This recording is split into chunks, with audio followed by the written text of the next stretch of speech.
హల్లెలూయా. ప్రభువును రక్షకుడైనటువంటి యేసుక్రీస్తు వారి శ్రేష్టమైన నామంలో కూడా వచ్చిన సాక్రిఫైస్ సంఘానికి నా వందన శుభాలు తెలియజేస్తూ ఉన్నానండి. మరి రీతిగా మీ మధ్యలో నాకు ఆహ్వానం ఇచ్చినటువంటి మరి బావగారిని బట్టి కూడా నా ప్రత్యేకమైన వందన తెలియజేస్తూ ఉన్నాను. హల్లెలూయా. మన దేవుడు మాట్లాడే దేవుడు అని ఎంతమంది విశ్వసిస్తున్నారు? ఎంతమంది విశ్వసిస్తున్నారు? దేవుడు మాట్లాడతాడు, మన దేవుడు మాట్లాడేవాడు ఎంతమంది విశ్వసిస్తున్నారు? గట్టిగా చెప్తాం హల్లెలూయా. హల్లెలూయా. సంతోషం ప్రియులారా, నిజముగా మాట్లాడేటువంటి దేవుని దగ్గర మనం ఉండడం అది మనకి కలిగినటువంటి గొప్ప ధన్యత, గొప్ప భాగ్యము. మన దేవుని యొక్క మాట వినటానికి వచ్చినటువంటి సంఘం ఇది ఇంకా ఆశీర్వాదకరమైనటువంటి సంఘం. హల్లెలూయా.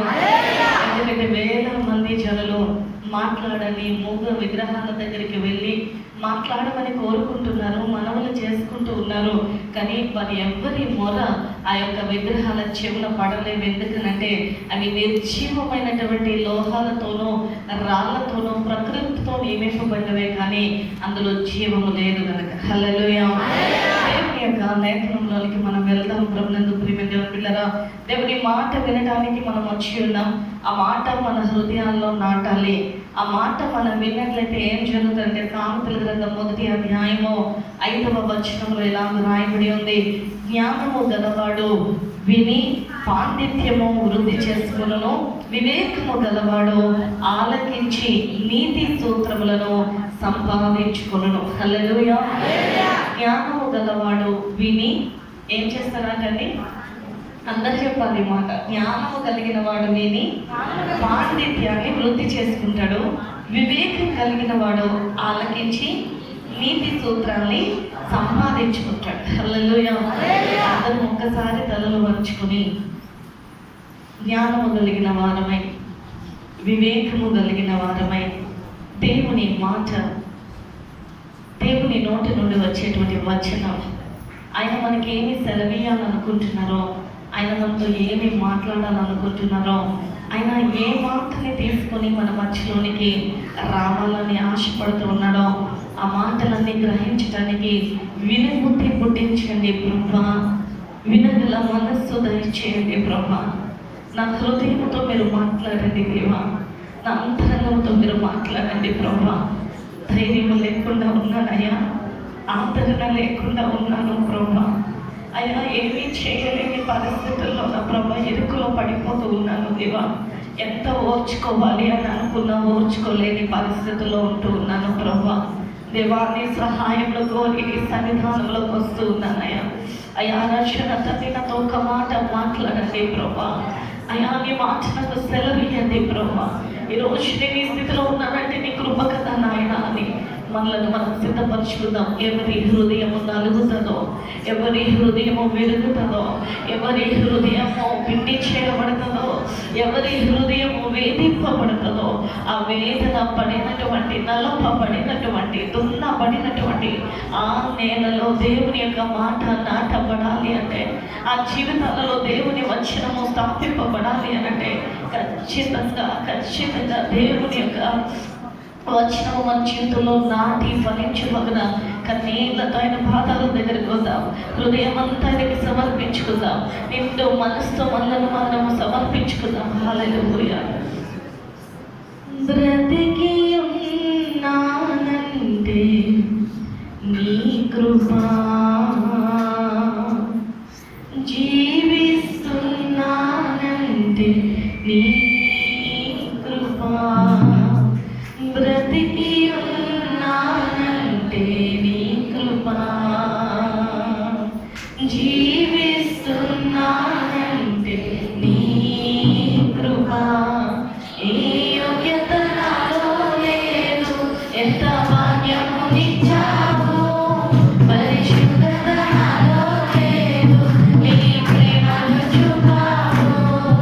ఏ యోగ్యత నాలో లేదు, ఎంత భాగ్యము నిచ్చావు, పరిశుద్ధత నాలో లేదు, నీ ప్రేమను చూపావు. యేసయ్యా, నా యేసయ్యా, యేసయ్యా,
కేవలం నీ కృప ప్రభా. అయ్యా నాతో మాతో మీరు మాట్లాడండి, మా జీవితాలతో మాట్లాడండి అయ్యా. రజ విని పాండిత్యము పెంచుకోవడానికి దేవా, ఆలకించిన తండ్రి నైనా జ్ఞానము సంపాదించుకోవడానికి ప్రభా అయ్యా రజ ప్రత్యేకమైన కృప అభిషేకము దేవా నాకు మాకు అనుగ్రహించమని, సియోనులో నుండి వచ్చేటువంటి నీ వచనము, నీ ఆశీర్వాదము, నీ ఆజ్ఞ, నీ కట్టడల తండ్రి నాయన మేము వినున్నట్లుగా దేవా, మేము గైకొనున్నట్లుగా నీ వచనము మాకు విడుదల చేయమని అయ్యా. నిష్ఫలము కాని వచనము దేవా అయ్యా, రచన తండ్రి నిష్ఫలము కాని మాటల దేవా, నిరంతకము కాని మాటల దేవా అయ్యా, రచన తండ్రి నీ పరలోకం నుండి మా కొరకు విడుదల చేయవలసిందిగా యేసు నామములో అడిగి వేడుకుంటున్నాం మా ప్రియ పరలోకపు తండ్రి, ఆమేన్. హల్లెలూయా. ప్రియులారా, 2వ రాజుల గ్రంథము 10వ అధ్యాయము, 2వ రాజుల గ్రంథము 10వ అధ్యాయము 30వ వచనంలో దేవదేవుడు మాట్లాడుతున్న మాటను చూద్దాం. 2వ రాజుల గ్రంథం 10వ అధ్యాయము 30వ వచనం. కావున యెహోవా యెహూతో ఈలాగు సెలవిచ్చెను, నీవు నా హృదయ ఆలోచన అంతటి చొప్పున ఆహాబు కుటుంబీకులకు చేసి నా దృష్టికి న్యాయమైన దానిని జరిగించి బాగుగా నెరవేర్చితివి కనుక మీ కుమారులు 4వ తరము వరకు ఇశ్రాయేలు రాజ్య సింహాసనం మీద ఆసీనులగుదురు. అయితే ఇశ్రాయేలు వారు పాపము చేయుటకు కారకుడైన యెరోబోము చేసిన పాపములను యెహూ ఏ మాత్రమును విసర్జించని వాడై ఇశ్రాయేలీల దేవుడైన యెహోవా నియమించిన ధర్మశాస్త్రమును పూర్ణ హృదయముతో అనుసరించుటకు భక్తులు లేనివాడాయెను. హల్లెలూయా. ప్రభునందు ప్రియమైన దైవజనాంగమా, ఒకే వ్యక్తి 2 అనుభవాలతో కూడి మనకి ఇక్కడ కనిపిస్తున్నారు. ఆయన ఇశ్రాయేలు ప్రజలకి రాజుగా నియమింపబడినటువంటి యెహూ. హల్లెలూయా. ఎవరండి? యెహూ. ఇంగ్లీష్లో జెహూ అంటారు. ఈ యెహూ అనేటువంటి ఈ యొక్క మహారాజు విషయమై సర్వోన్నతుడైన దేవుడు సాక్ష్యం పలుకుతూ ఉన్నాడు. 2 సాక్ష్యాలు మనకు అక్కడ వినపడుతున్నాయి. నెంబర్ 1 ఏంటంటే, నీవు నా హృదయం యొక్క ఆలోచన అంతటి చొప్పున జరిగించావు. హల్లెలూయా. అక్కడ ఉంది, ఏమని చెప్తున్నాడంట? యెహోవా యెహూతో ఇలాగూ సెలవిస్తూ ఉన్నాడంటే ఏంటి? నీవు నా హృదయాలోచన అంతటి చొప్పున, నీవు నా హృదయ ఆలోచన అంతటి చొప్పున జరిగించావు. హృదయ ఆలోచన అంతటి చొప్పున జరిగించాం అంటే ఒక ప్లస్. ఏంటండి? ఒక ప్లస్. ఆత్మ సంబంధమైనటువంటి విషయాలలో ఈ భక్తుడు కలిగి ఉన్నటువంటి భక్తిని బట్టి, అతడు చేసినటువంటి కార్యాన్ని బట్టి మన దేవుడు, నువ్వు మంచి చేస్తే ఆ మంచికి మంచి రివార్డ్ ఇచ్చే దేవుడు. హల్లెలూయా. నువ్వు ఏ మంచి చేసినా, ఏ పరిస్థితుల్లో ఏ చిన్న సహాయం చేసినా, ఏ పరిస్థితుల్లో నువ్వు దేవుని దగ్గరికి రావడం ఒక మంచి కార్యం, దేవుని సన్నిధిలో ప్రార్థన చేసుకోవడం ఇంకొక అమూల్యమైన కార్యం, వాక్యాన్ని వినడం ఇంకా అద్భుతమైనటువంటి కార్యం. ప్రభునందు ప్రియమైన పిల్లల, విన్న వాక్యాన్ని హృదయంలో పెట్టుకుని వాక్యాన్ని అనుసరించి నీ జీవితాన్ని నడిపించుకోవడం ఇంకా అద్భుతమైన కార్యం.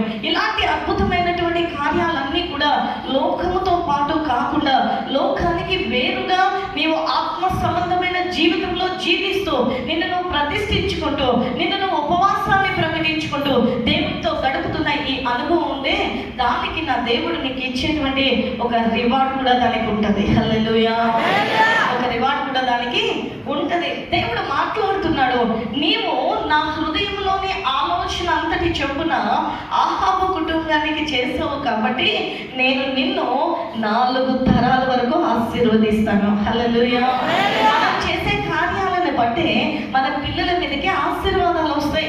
మనం చేసే నీతి పనులను బట్టి మన పిల్లలకి దీవెనలు వస్తాయి. ఎందుకంటే ఇది ధర్మశాస్త్రములో దేవుని యొక్క ఆజ్ఞ. హల్లెలూయా. నిర్గమకాండం 20వ అధ్యాయము 4వ వచనాన్ని మీరు అక్కడ చూసినట్లయితే, నిర్గమకాండం 20వ అధ్యాయము 4వ వచనం. అందే గాని, క్రింద భూమి అందే గాని, భూమి కింద నీళ్ళ అందే గాని ఉండు దేని రూపమునైనను విగ్రహమునైనను నీవు చేసుకోకూడదు, వాటికి సాగిల పడకూడదు, వాటిని పూజింపకూడదు. ఏలయనగా నీ దేవుడైన యెహోవా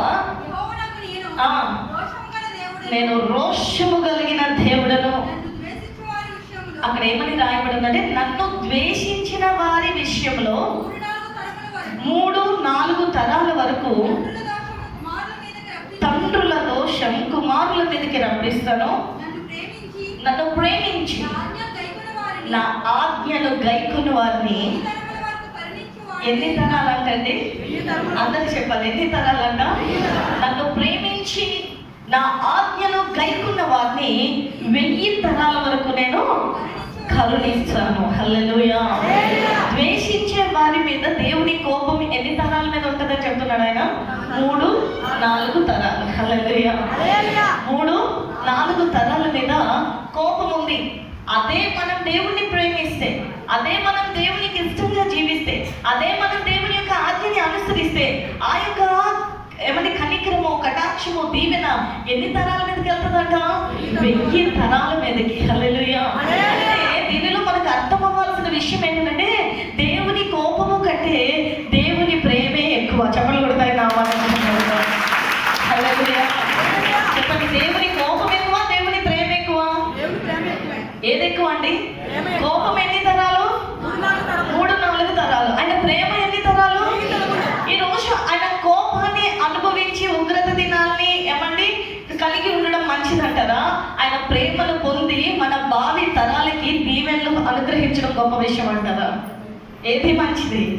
మన మీద ఆధారపడి ఉంది మన పిల్లల భవిష్యత్తు, మన మీద ఆధారపడి ఉంది మన తరం భవిష్యత్తు, మన మీదే ఆధారపడి ఉంది మన వెనకటి వారి యొక్క జీవితాల యొక్క భవిష్యత్తు. హల్లెలూయా.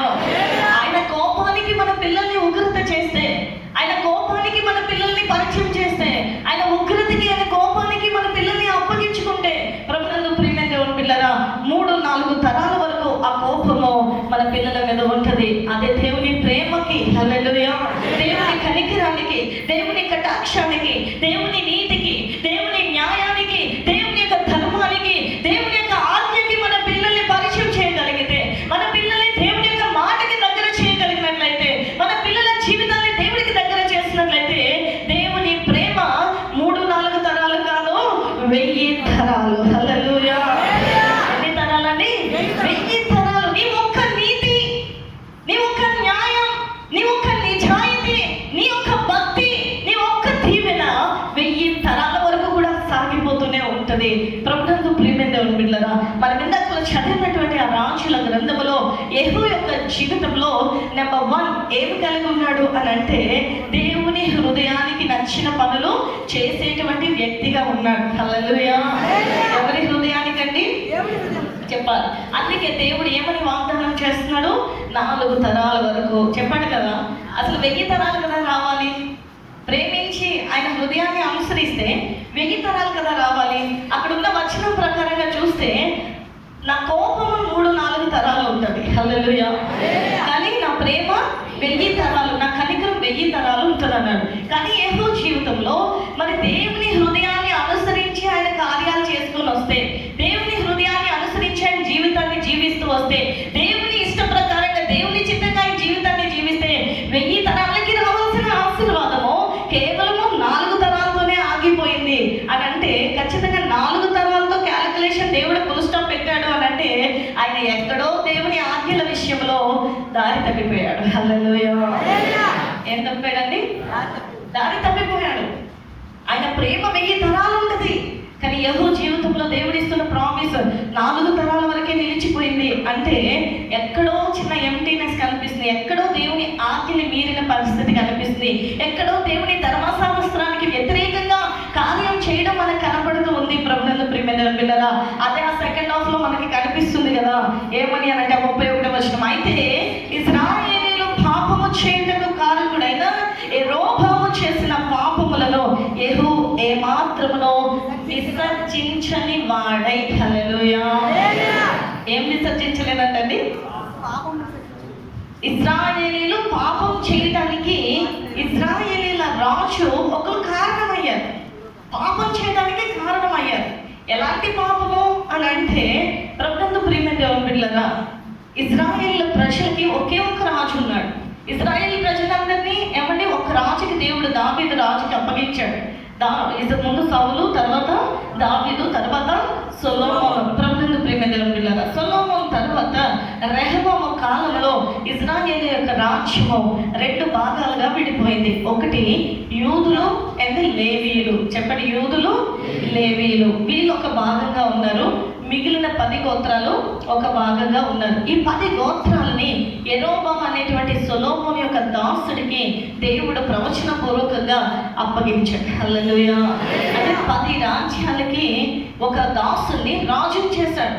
10 రాజ్యాలకి ఒక ఎన్నిక లేని వ్యక్తిని రాజుగా నిలబెట్టాడు. 10 రాజ్యాలు ఒక పారిపోయి సొలొమోను దగ్గర నిలబడలేక ఏమంటే ప్రాణ భయంతో పారిపోయి ఐగుప్తు రాజు అయిన శీషాని, ప్రభునందు ప్రియమైన దేవుని పిల్లరా, ఆశ్రయించినటువంటి వ్యక్తిని దేవుడు తిరిగి పిలిపించి ఇశ్రాయేలీల 10 రాజ్యాల్ని అప్పగించాడు. అయితే దేవుని సన్నిధిలో యూదులని, హల్లెలూయా, దావీదుని బట్టి 1000 తరాల ఆశీర్వాదాన్ని ఇవ్వాలని దేవుడు నిర్ణయించుకున్నాడు కనుక, దావీదుని బట్టి 1000 తరాల దీవెనలు ఇవ్వాలని నిర్ణయించుకున్నాడు కనుక, దావీదు హృదయపూర్వకంగా దేవుని హృదయాన్ని అనుసరించడం మాత్రమే కాక దేవుని యొక్క ఆజ్ఞని కూడా తన జీవితంలో ఎక్కడా తప్పిపోలేదు. హల్లెలూయా.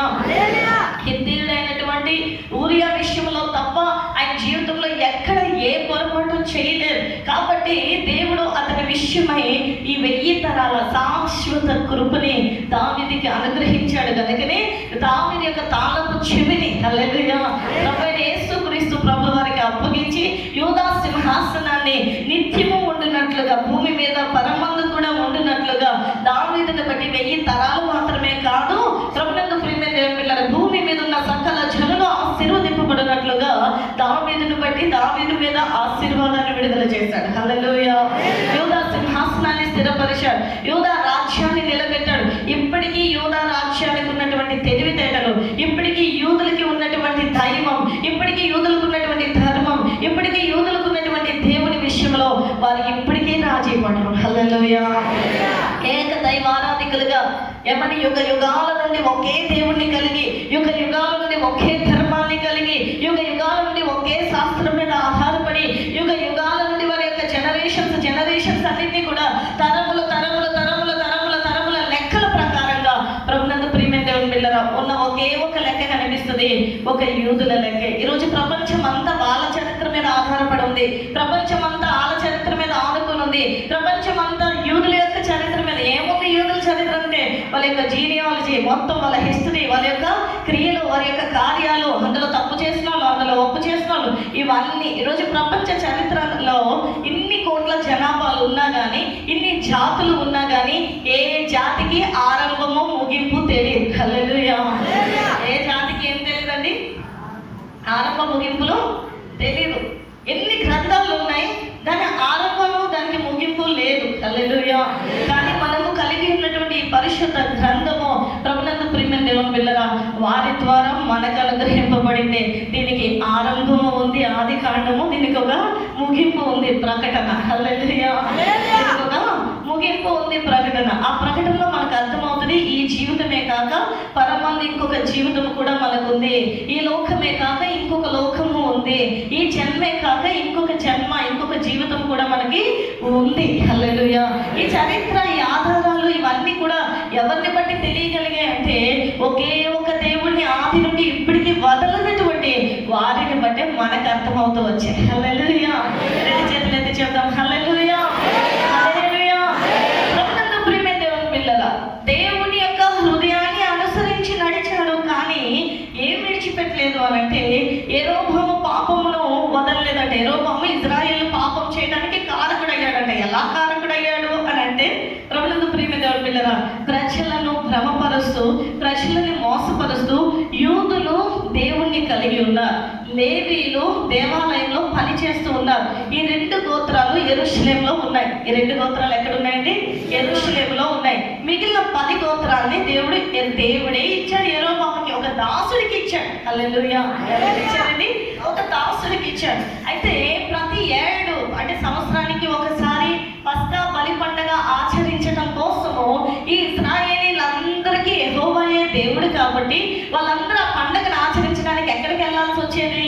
ఈ యూదుల దగ్గరికి వెళ్ళాల్సి వచ్చేది. హల్లెలూయా. ఎక్కడికి వెళ్ళాల్సి వచ్చేదండి? యూదుల దగ్గరికి వెళ్ళాల్సి వచ్చేది. అంటే వీళ్ళందరూ అర్పణలు తీసుకొని ఎక్కడికి వెళ్తున్నారు? యూదా దేశంలోకి, యెరూషలేంలోకి వెళ్తున్నారు. వీళ్ళందరూ వాళ్ళ యొక్క పాప పరిహారార్థ బలిని, వాళ్ళ యొక్క ఏమండి కృతజ్ఞత అర్పణని, వాళ్ళ యొక్క అర్పణని దేవుని మందిరంలోకి వెళ్ళాలి అని అంటే ఊరికి వెళ్ళరు కదా, ఖచ్చితంగా అర్పణలు తీసుకొని వెళ్ళేవాళ్ళు. సంవత్సరం అంతా వాళ్ళు చేసిన పాపాలకి పరిహారంగా ఏమండి గొర్రెల్ని, మేకల్ని, కోళ్ళని, ఎద్దుల్ని, ప్రభునందు ప్రియమైన దేవుని పిల్లగా బంగారాన్ని, వెండిని కృతజ్ఞతతో వాళ్ళు కలిగి ఉన్నదంతా కూడా తీసుకొని వెళ్ళేవాళ్ళు. వీళ్ళు తండోపతండాలుగా యెహోవా దేవుని దగ్గరికి అర్పణలు తీసుకొని వెళ్ళిపోతూ ఉన్నారు. అర్పణలు తీసుకొని వెళ్ళిపోతున్నారు. అంటే ఇక్కడ ఆస్తి అంతా ఎక్కడికి వెళ్ళిపోతుంది? చెప్పాలి, ఎక్కడికి వెళ్ళిపోతుంది? యెరూషలేంలోకి వెళ్ళిపోతుంది. ఈ ప్రజలు ఖచ్చితంగా దేవుడు కావాలి. దేవుడు లేకుండా ఆపండి అని అంటే ఆగుతారా? చెప్పాలి. దేవుడి కాలికి ఇవ్వకండి, ఇంక దేనికన్నా కాలికి అంటే ఇస్తారా? చెప్పాలి. దేవుడి పేరు చెప్తే ఏదైనా చేస్తారు. దేవుడి కోసం అంటే ఏదైనా చేస్తారు. అదే ఒక మనిషి అనారోగ్యంతో అర్జెంటుగా గుండెకి కన్నం పడిందంట, ఆపరేషన్ చేయాలంట, ఎవరైనా ఏమన్నా దేవుడు దయతలిచి ఇవ్వండి అని అంటే ఎన్ని లక్షలు వస్తాయి? చెప్పండి. 1000 రూపాయలు రావడం కష్టం. ఇప్పుడు కానీ అలా చందా ఎత్తుతాయి. హల్లెలూయా.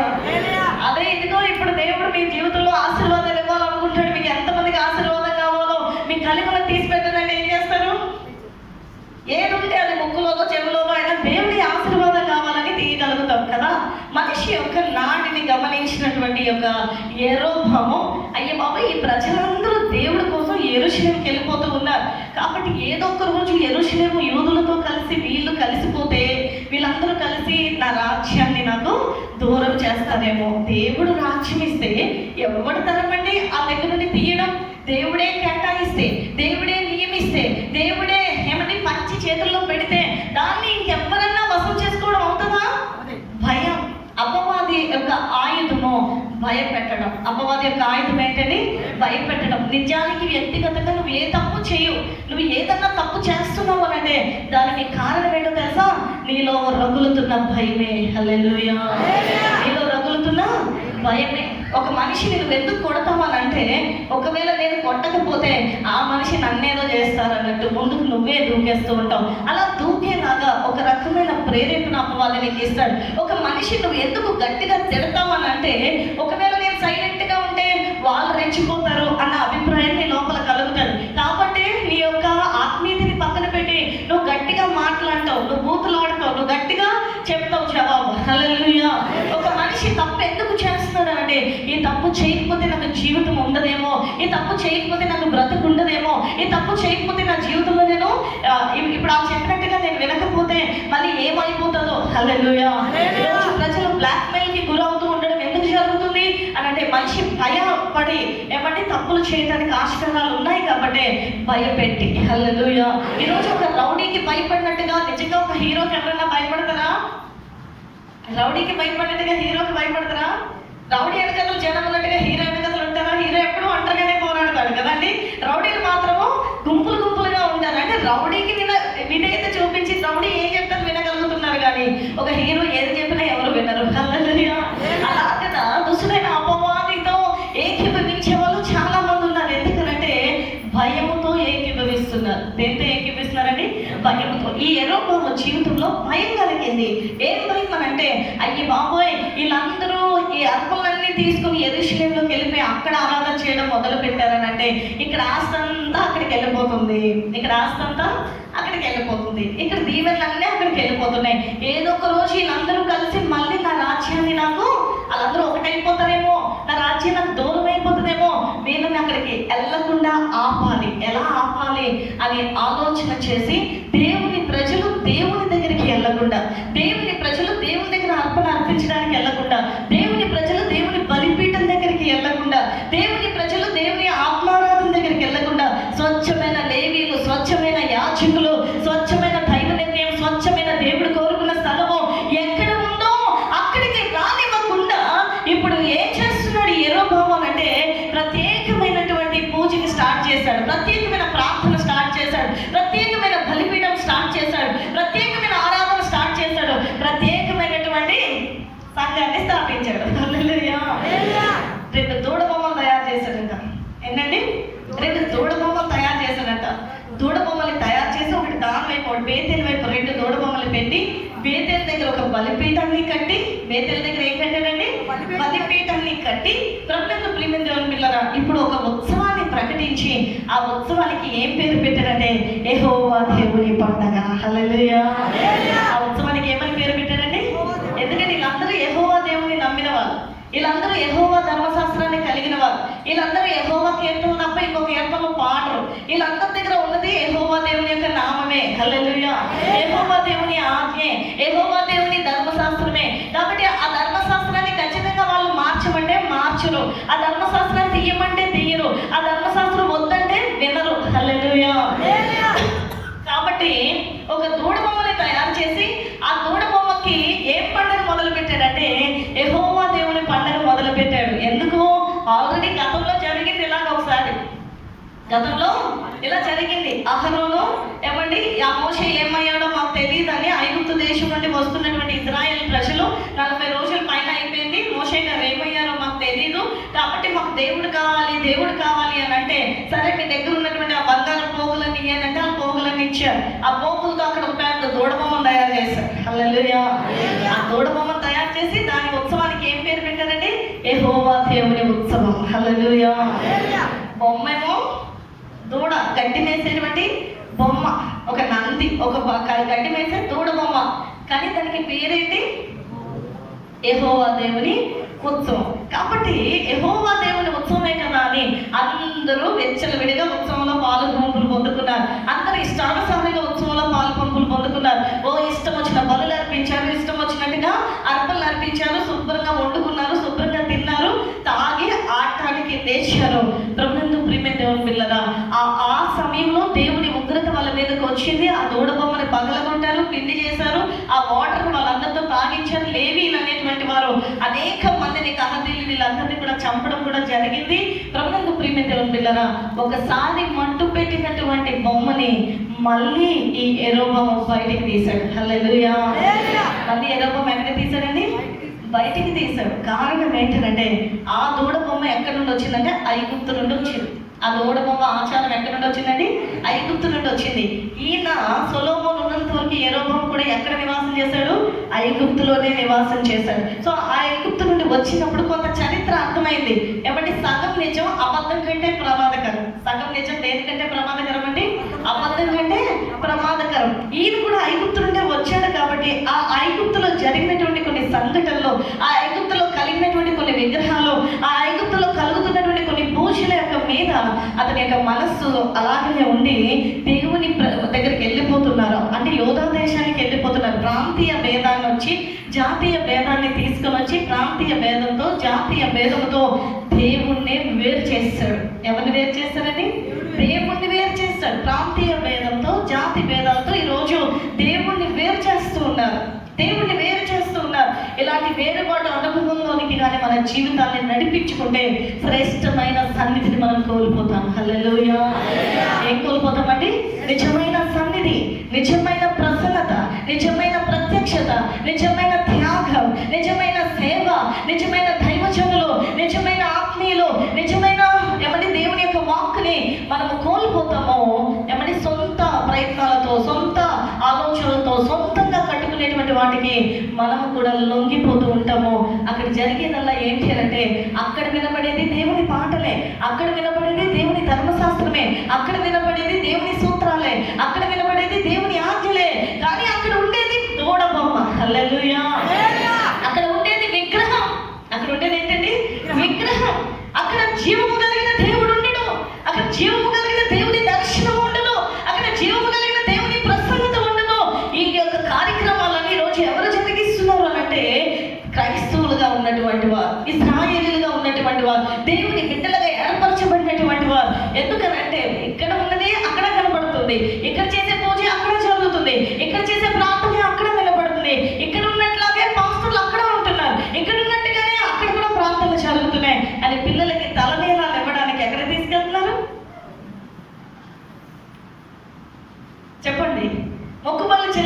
ఎక్కడికి వెళ్తున్నారు?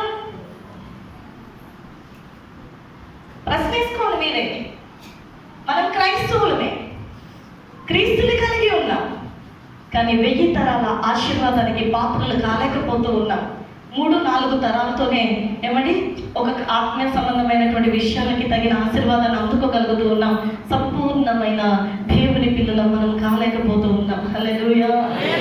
ఈ యెరోబాము ఏం చేశాడంటే ప్రాంతీయ విభేదంతో, తన రాజకీయ ఏమండి మనస్తత్వంతో, తనకున్న రాజ్యము, తనకున్న ధనము ఎక్కడ ఏమండి యెరూషలేములోకి వెళ్ళిపోతుందా, యూదా దేశంలోకి వెళ్ళిపోతుందా, యూదా రాజుకి సొత్తుగా మారిపోతుందా అని తానేం చేశాడనంటే 2 దూడ బొమ్మల్ని తయారు చేసుకుని, ఓ ఇశ్రాయేల్ ప్రజలారా, మీరు ప్రయాసపడి కష్టపడి బోర్డర్ దాటి శత్రువులుగా తయారైన మీ అన్నదమ్ముల మధ్యలోకి వెళ్ళాల్సిన అవసరం లేదు. ఇదిగో ఆ రోజు ఐగుప్తులో నుండి తీసుకొని వచ్చిన దేవుడు ఎవరో తెలుసా? ఈయనే. హల్లెలూయా.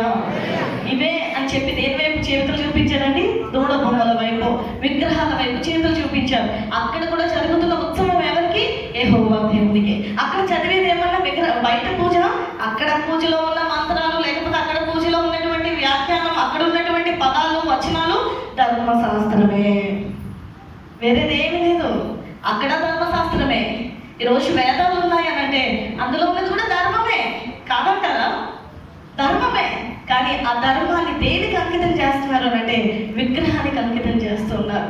శాస్త్రాన్ని దేనికి అంకితం చేస్తున్నారంటే విగ్రహానికి అంకితం చేస్తూ ఉన్నారు. భక్తిని దేనికి అంకితం చేస్తున్నారు అంటే విగ్రహానికి అంకితం చేస్తూ ఉన్నారు. ఈరోజు యేసు ప్రభు పేరునే విగ్రహాన్ని నీవు పెట్టి ఆ విగ్రహం దగ్గరికి నువ్వు తీసుకొని వెళ్ళి నీ పిల్లల్ని అక్కడ పూజలు చేపించి అక్కడ ప్రార్థనలు చేపిస్తూ ఉంటే మీరు ఇప్పుడు చెప్పండి, దేవుని యొక్క వచనము, ధర్మశాస్త్రము, దేవుని యొక్క ఆజ్ఞని మీరుతున్నామా? మీరట్లేదా? ఖచ్చితంగా మీరుతున్నాం. కొన్ని అంటే భక్తి బాగుంది, వాక్యం బాగుంది, లేఖనాలు తెలుస్తున్నాయి, ఆత్మీయత బాగానే ఉంది, కానీ మనము సంపూర్ణమైన ఆశీర్వాదానికి పాత్రలు కాలేకపోవడానికి మనము కొన్ని పాపాలని వదులుకోలేకపోతూ ఉన్నాం. అవి నీకు పాపంలాగా కనపడట్లేదు కాబట్టి, వాటి పేరు కూడా యెహోవా అనే కనపడుతుంది కాబట్టి, అది భక్తిలాగే కనపడుతుంది కాబట్టి, కానీ అది ధర్మశాస్త్రానికి విరోధమైన భక్తి. హల్లెలూయా. మీరు నమ్మినా నమ్మకపోయినా, మీరు విశ్వసించినా విశ్వసించకపోయినా, మీరు అంగీకరించినా అంగీకరించిపోయినా, జ్ఞానవంతుడు విని ఏం చేసుకుంటాడు? పాండిత్యాన్ని వృద్ధి చేసుకుంటాడు. వివేకవంతుడు ఏం చేసుకుంటాడు? జ్ఞానాన్ని సంపాదించుకుంటాడు. ఈరోజు నీకు జ్ఞానం కావాలి. ఈరోజు జ్ఞానం లేకే జనులు నశించిపోతూ ఉన్నారు. ఈరోజు వాక్కు లేక, శక్తి లేక, వాక్యం యొక్క జ్ఞానం లేక జనులు నశించిపోతూ ఉన్నారు. ఆలోచన కర్తలు లేక, ఆలోచన చెప్పేవాళ్ళు లేక జీవితాన్ని నాశనం చేసుకుంటూ ఉన్నారు. హల్లెలూయా. ఇక్కడ ఒక విగ్రహాన్ని పెట్టి ఇక్కడ ఒక పూజ చేస్తే ఆదివారం వచ్చే కానుక కంటే ప్రభుత్వ ప్రియమైన పిల్లల ఊరు ఊరు ఊరు ఊరు అందరి దగ్గర నుండి ఎక్కడెక్కడ రాజకీయ నాయకుల దగ్గర నుండి కోట్ల రూపాయల హుండీల కింద నింపుకోవచ్చు. డబ్బు కోసమే ఈ పరిచర్య చేయగలిగితే. హల్లెలూయా. It's a sacrifice. యేసుక్రీస్తు యొక్క త్యాగము ఉంది ఇందులో. యేసుక్రీస్తు యొక్క నిజమైన ఆత్మీయత ఉంది ఇందులో. యేసుక్రీస్తు యొక్క నిజమైన కట్టడ ఉంది ఇందులో. యేసుక్రీస్తు యొక్క నిజమైనటువంటి సమర్పణ ఉంది ఇందులో. హల్లెలూయా. ఆ సమర్పణ లేకపోతే ప్రభుత్వ ప్రేమితుల పిల్లగా ఈ పరిచర్య తరాలుగా ముందుకి సాగదు. హల్లెలూయా. తరాలుగా ముందుకి సాగదు. దేవుని యొక్క వాక్యము ఖచ్చితంగా సెలవిస్తుంది. ఈ యెరోబాము జీవితంలో ఒక ప్లస్ ఉంది. ఆ ప్లస్ బట్టి తరాలకి రావాల్సిన దీవెన, 1000 తరాల వరకు రావాల్సిన దీవెన 4 తరాలతోనే ఆగిపోయింది. ఎందుకంటే ఇంకో మైనస్ ఉంది. ఇంకొక మైనస్ ఉంది. ఏంటి ఆ మైనస్? చదవండి ఒకసారి మళ్ళీ ఆ వచనం మీకు అర్థమయ్యేలాగా. అయితే ఇశ్రాయేలు వారు పాపము చేయుటకు యెరోబాము చేసిన పాపములను ఏ మాత్రమును విసర్జించిన వారై ఇశ్రాయేలు దేవుడైన ఏమండి యెహోవా నియమించిన ధర్మశాస్త్రమును పూర్ణ హృదయముతో అనుసరించుటకు ఏం లేకుండా ఇప్పుడు శ్రద్ధ, భక్తి. దేవుని హృదయాన్ని అనుసరించిన వ్యక్తి. ఇదిగో బయలు ప్రవక్తల్ని ఈ దేశంలో ఉండనివ్వకూడదు, ఇది దేవునికి హేయమైన కార్యమని బయలు అని పేరుతో ఉన్నటువంటి ప్రవక్తలందరినీ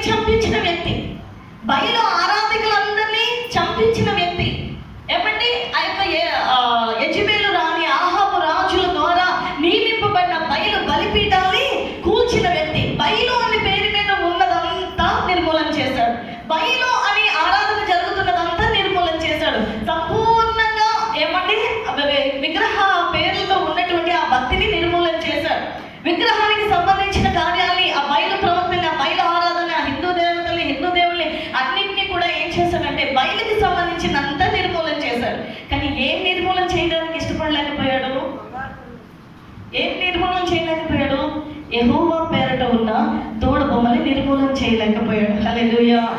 అంటే కారణం ఏంటంటే వాక్యం తెలుసు విగ్రహారాధన చేయకూడదని, వాక్యం తెలుసు పూజలు చేయకూడదని, వాక్యం తెలుసు దేవునికి విహేయమైనటువంటి ఏ రూపాన్ని పెట్టుకోకూడదని.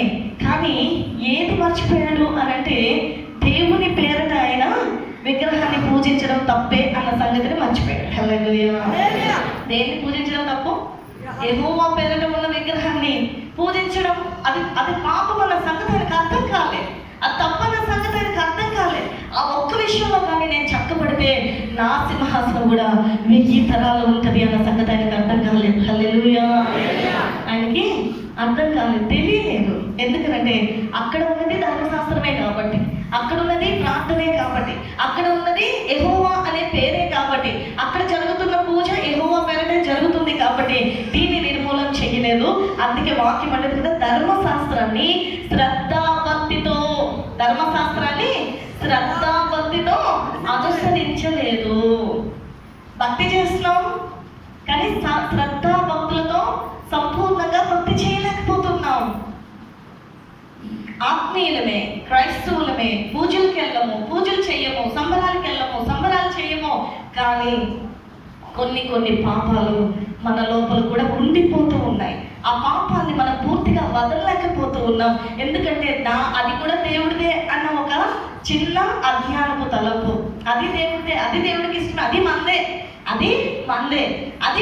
అని అనుకుంటున్నాం. అలా అనుకోవడం వల్ల తప్పేమీ లేదు. నీ తర్వాత తరానికి దీవెన రాదంతే.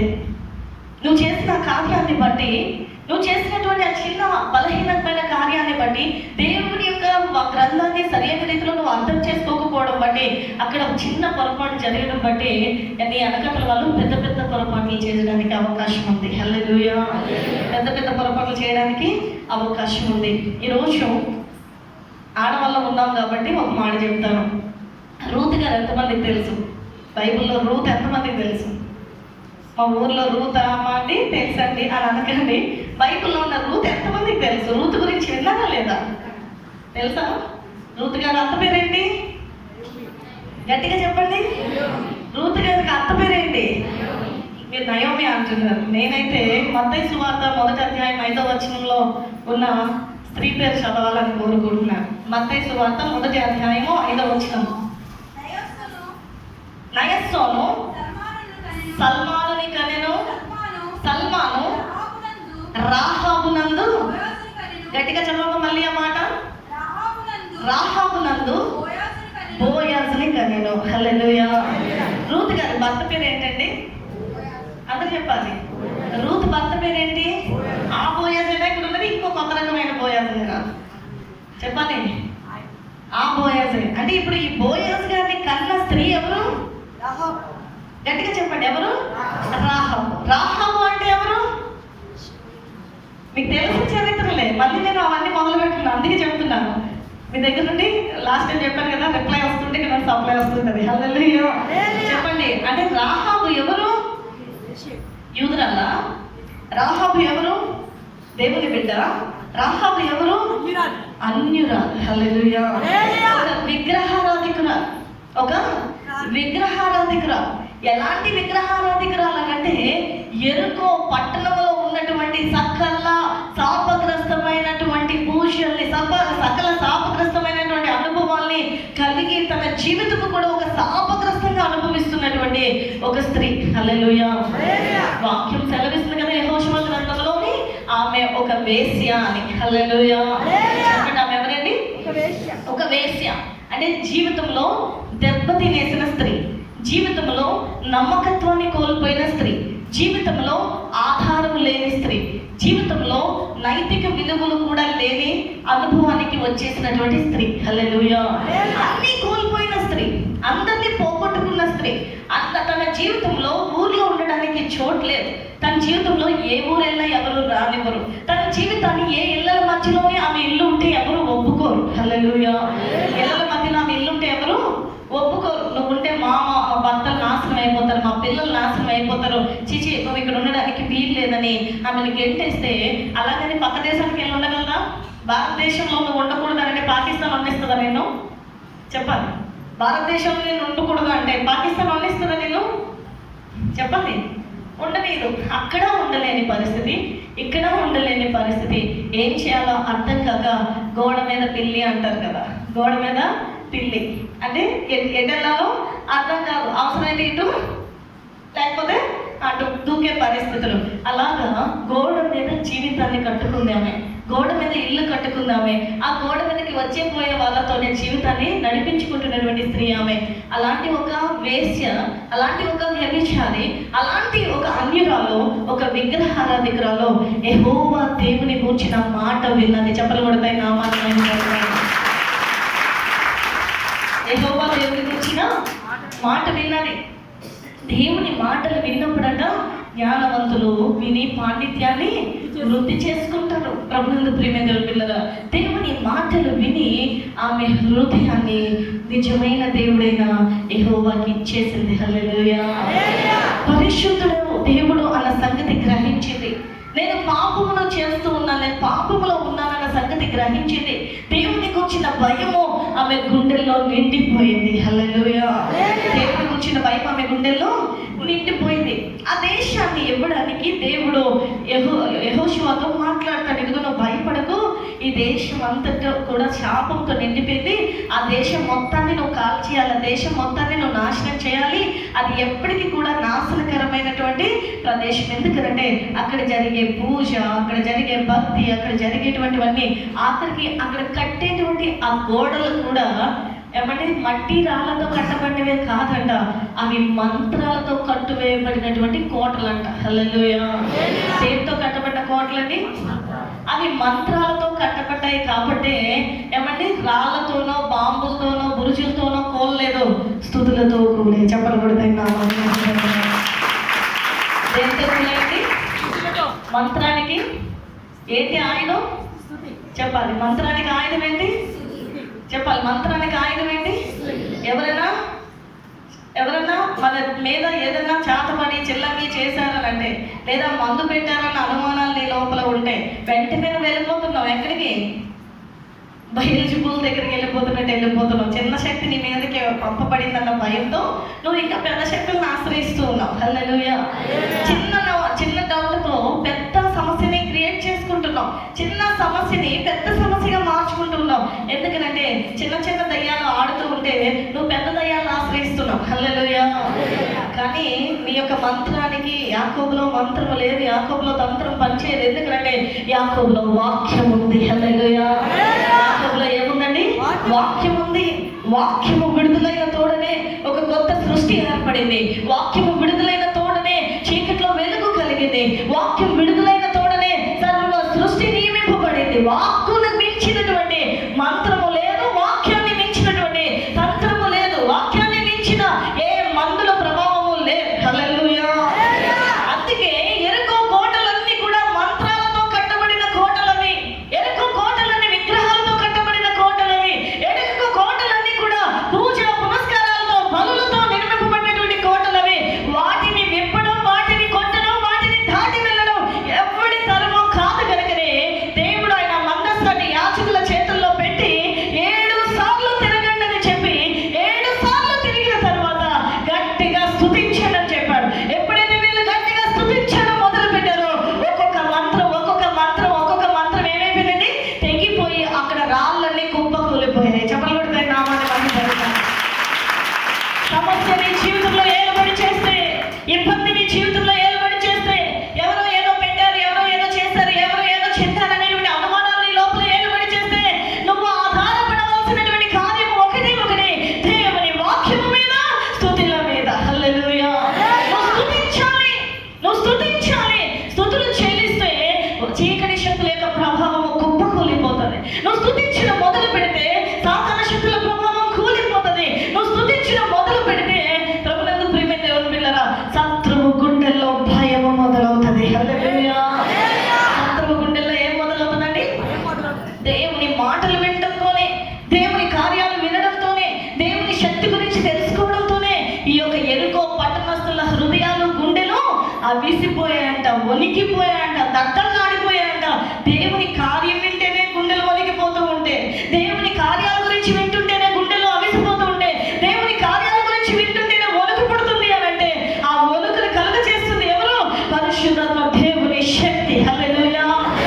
చీకటి శక్తులతో నింపబడినటువంటి వారి జీవితాలని, విగ్రహ ప్రభావాలతో నింపబడిన వారి జీవితాలని, దేవుని కార్యాల గురించి ఒక్కొక్క సాక్ష్యం వినబడుతూ ఉంటే, ఒక్కొక్క మాట వినబడుతుంటే, ఆ మాటల దగ్గర వారు నిలబడలేకపోతున్నారు, వణికిపోతూ ఉన్నారు. హల్లెలూయా. ఒక స్త్రీ వ్యభిచరించాలి అంటే ఎంత గుండెకి ధైర్యం ఉండాలండి, ఎంత ధైర్యం ఉండాలి, వాళ్ళకి ఎంత ధైర్యం ఉంటుంది. భయపడతారా అసలు దేనికైనా? పోలీసులకి భయపడతారా? సమాజానికి భయపడతారా? కుటుంబానికి భయపడతారా? అస్సలు భయపడరు. తప్పు చేసే వాళ్ళు అస్సలు భయపడరు. అర్థమైందా? తప్పు చేస్తున్న వాళ్ళు భయపడతారు. ఆల్రెడీ చేసేసిన ఇంక భయం ఉండదు. ఎందుకంటే ఇంక అయిపోయింది కదా, ఇంకేం చేస్తాం, ఏమంటే మాత్రం ఇంకేముందిలే అని. హల్లెలూయా. భయపడరు. కానీ దేవుని సాక్ష్యం వినబడుతూ ఉంటే, దేవుని మాటలు వినబడుతూ ఉంటే గుండెలు అదిరిపోవడం మొదలుపెట్టే, ఆ గుండె వణికిపోతూ ఉంటే ఈ రోజు వాళ్ళకు ఆమెకు ఒక నమ్మకం కలిగింది. ఈ ఇశ్రాయేలీల దేవుడు, ఈ ఐగుప్తు దేవతలందరికంటే, ఈ యొక్క యెరికో దేవతలన్నిటికంటే చాలా శక్తి కలిగిన దేవుడు. ఆ దేవుడు పలానా రాజుని మట్టుకరిచాడు, ఆ దేవుడు పలానా రాజ్యాన్ని కుప్పకూల్చాడు, ఆ దేవుడు పలానా ఎర్ర సముద్రాన్ని పాయలు చేశాడు, ఏమంటే వాళ్ళ దేవుడు ఐగుప్తునే నిర్మూలన చేశాడు.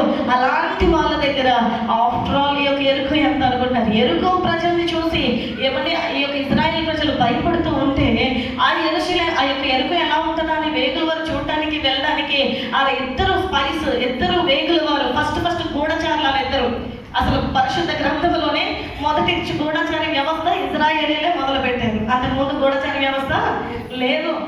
గూఢచారి వ్యవస్థ ప్రభునందు ప్రియమైన దేవుని పిల్లలు, మొట్టమొదటి గూఢచారులు ఎవరు అంటే ఇశ్రాయేలీలే. దేశం ఎలా ఉందో వేగు చూసి వాళ్ళ యొక్క కట్టేంటి, వాళ్ళ బట్టేంటి, వాళ్ళ తిండేంటి, వాళ్ళ స్థితి ఏంటి, వాళ్ళు ఎక్కడ లొంగుతారు, వాళ్ళు ఎక్కడ లొంగరు, ఆ ప్రజలు ఎలా ఉంటారు, వాళ్ళ బలహీనతలు ఏంటి, వాళ్ళ బలం ఏంటి, వాళ్ళు ఎక్కడ కొట్టాలి, వాళ్ళు ఎలా కొట్టాలి, ఇవన్నీ కూడా గూఢచారత్వాన్ని కలిగి ఉన్నటువంటి మొట్టమొదటి జనాంగం ఎవరనంటే ఇశ్రాయేలీలే. ఆ రోజు నుండి ఈ రోజు వరకు వాళ్ళకు ఉన్నటువంటి జ్ఞానం ఎవరికీ లేదు. హల్లెలూయా.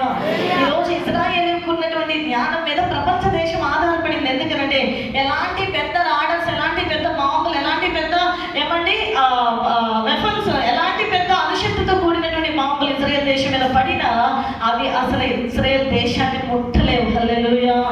అవి ఆకాశంలోనే పగిలిపోతాయి. ఎందుకంటే కంటికి కనపడని ఒక రేసెస్, కంటికి కనపడని ఒక టెక్నాలజీ, కళ్ళతో మనం చూడలేని ఏమండి ఒక సిగ్నల్ దేశం మీద ఉంటది. హల్లెలూయా. దేశం మీద ఉంటది. కళ్ళకు కనపడవ సిగ్నల్స్, కానీ అక్కడ ఏ చిన్న పెట్ట ఎగిరి పడినా అది అక్కడే కాలిపోయి బూడిద నేల మీద రాలుతుంది అంతే. హల్లెలూయా. ఆ టెక్నాలజీ కోసము అమెరికా కలిసి ఉన్న అమెరికా తన సూత్రాన్ని తెలుసుకోలేకపోతుంది. ఎన్ని దేశాలు ఏమండి ఇశ్రాయేలీలు వాడి వదిలేసిన ఆయుధాలతో మా దగ్గర బలం ఉందని చెప్పుకోగలవే తప్ప వాళ్ళు ఇప్పుడు వాడుతున్న టెక్నాలజీని ఎవరు కలిగి ఉండలేరు. హల్లెలూయా. ఎందుకంటే వాళ్ళకి దేవుడు అంతటి జ్ఞానాన్ని ఇచ్చారు. వాళ్ళకు ఒకే దేవుని మీద నమ్మకం, ఒకే ధర్మం మీద నమ్మకం, ఒకే ఆరాధన మీద వాళ్ళు ఆధారపడి ఉన్నారు. ఒకే దేవుడిని ఆది నుండి ఇప్పటికీ కూడా వారు కలిగి ఉన్నారు. హల్లెలూయా. ఒకే బలిపీఠాన్ని విశ్వసిస్తారు, ఒకే బలిపీఠాన్ని విశ్వసిస్తారు. ఇప్పటికీ ఇజ్రాయెల్ దేశంలో చర్చిలు ఉన్నాయి, మసీదులు ఉన్నాయి, కానీ యూదుల బలిపీఠం ఒక్కటి కూడా అక్కడ లేదు. అది కట్టుకోవడం కోసమే ప్రపంచ దేశాల దగ్గర నుండి వాళ్ళు ఏం పొందుకుంటారు? పీస్ అగ్రిమెంట్స్ని స్టార్ట్ చేసుకుంటూ ఉన్నారు. అది కట్టబట్టం మొదలైంది అని అంటే ఆయన రెండో రాకడ ఆరంభమవుతుందని అర్థం. హల్లెలూయా. ఆయన రెండో రాకడ ఆరంభమవుతుంది. ఆ యొక్క బలిపీఠం కట్టబడి దాని మీద వాళ్ళ పాప పరిహారార్థ బలిని అర్పించాలి అని వాళ్ళ బలులన్నీ తీసుకుని వచ్చి సిద్ధమవుతారు. ఇజ్రాయేల్ ప్రజలందరూ, యూదా జనాంగం అంతా, ప్రపంచ దేశంలో ఉన్న యూదులందరూ వచ్చి, అబ్బా దేవా, ఇన్నాళ్ళకి మమ్మల్ని కనికరించావు నాయన, ఇన్ని వందల సంవత్సరాలకి మా మీద కటాక్షం చూపవు నాయన, ఇన్ని వేల సంవత్సరాలకి మమ్మల్ని అందరినీ ఒకటి చేసావు నాయన, మాకు తిరిగి ఆలయం ఇచ్చావు ప్రభా, మాకు తిరిగి బలిపీఠం ఇచ్చావు ప్రభా అని ఆ బలిపీఠం మీద ఏమండి ఎర్రని పెయ్యిని పరిశుద్ధ పరిశుద్ధ పశువుని, బలి పశువుని, నిర్దోషమైనటువంటి పేరుని బలిద్దాం అనుకుని వాళ్ళు రెడీ అయినప్పటికీ అంత్యక్రీస్తు బయటకు వస్తాడు. హల్లెలూయా. ఆ బలిని జరగనిప్పుడు అక్కడ హేయమైన దాన్ని బలి అర్పింపజేస్తాడు. అక్కడ ఏ బలి అర్పింపజేస్తాడని? హేయమైన దాన్ని బలి అర్పింపజేస్తాడు. ఇది దానియేలు గ్రంథంలో చాలా స్పష్టంగా ఉంది, ప్రకటన గ్రంథంలో చాలా స్పష్టంగా ఉంది. అసలు ఇశ్రాయేలీయులు ఒకే బలిపీఠం కట్టుకొని ఒకే ఆరాధన చేసుకోవాలి, ఒకే బలి పశువుని ఇవ్వాలనుకుంటారు. కానీ ఆ బలి పశువు ఇవ్వబడదు. ఎందుకు ఇవ్వబడదు అని అంటే ఆల్రెడీ 2000 సంవత్సరాల క్రితము ప్రభువైన యేసయ్య నిర్దోషమైన గొర్రె పిల్లగా అదే యెరూషలేములో ఎప్పుడో బలి అయిపోయి ఉన్నాడన్న సంగతి నేటికి వారికి తెలియలేదు. హల్లెలూయా. నేటికి వారికి తెలియలేదు. ఇంకా నిర్దోషమైన గొర్రె పిల్ల, ఎర్రని పెయ్య, ఇంకా ఏమండి దేవుని యొక్క సన్నిధిలో బలిపాలనుకుంటున్నారు. బలి అవసరం లేదయ్యా, ఆల్రెడీ సర్వోన్నతుడైన దేవుడే మనందరి కొరకు బలి అయి ఉన్నాడన్న సంగతి వాళ్ళు ఇంకా గ్రహించిన స్థితిలో ఉన్నారు. అప్పుడు గ్రహించిన వారు విశ్వసిస్తారు. యేసుక్రీస్తు బలి ఆరాధన అంటే మనకి ఆరాధన. హల్లెలూయా. యేసు ప్రభువే బలి అర్పణగా ఆల్రెడీ అర్పింపబడ్డాడు. అయ్యో ఈ సంగతి మనం గ్రహించలేకపోయామని అప్పుడు వారు యేసు వైపు తిరుగుతారు. హల్లెలూయా. అప్పుడు వారు యేసు వైపు తిరుగుతారు. వారి ధర్మశాస్త్రంలో ప్రకటించిన ప్రవక్తలు వారికి వివరిస్తారు, ఇదిగో మీరు మళ్ళీ బలి అర్పణ గురించి కంగారు పడకండి, ఆల్రెడీ ఆ బలి యేసు క్రీస్తు వారు అయి ఉన్నారు కాబట్టి ఇప్పుడు యేసు ప్రభు శరణి వారు కోరుకుంటారు. కనుకనే రెండవ రాకడలో యూదుల్ని రక్షించడానికి, పరిశుద్ధుల్ని తీసుకెళ్ళడానికి రెండవ రాకడలో ప్రభు అయిన యేసు మేఘారుడే దిగి వస్తారు. చెప్పలు కొడతాయి నామాలు. హల్లెలూయా. అప్పుడు అనేక మంది యూదుల నుండి రక్షింపబడతారు.